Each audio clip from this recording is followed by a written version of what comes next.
రానా కొంచెం water. Daddy నేను కొంచెం ఇంపార్టెంట్ కాల్లో ఉన్నాను, మీరు వెళ్ళి తెచ్చేసుకోండి.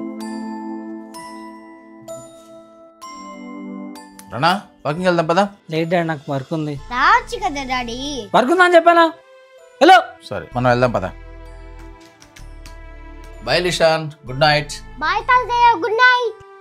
డాడీ ఎందుకు తాతయ్య సపరేట్ రూమ్ లో పడుకుంటాడు, మనతో కలిసి ఎందుకు పడుకోడు? తాతయ్య సపరేట్గా ఉంటానే కంఫర్టబుల్ గా ఫీల్ అవుతాడు, మనం సపరేట్గా ఉన్నాం కాబట్టి కంఫర్టబుల్ గా ఉన్నాము. నేను పెద్ద అయ్యాక నిన్ను సెపరేట్ రూమ్ లో పెట్టేసి నేను, నా వైఫ్, నా కిడ్స్ ఒక సెపరేట్ రూమ్ లో పడుకుంటాం.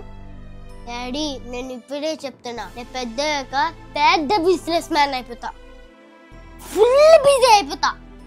అప్పుడు నువ్వు నాకు డిస్టర్బ్ చేయకు, వాకింగ్ కూడా రమ్మని అడగకు.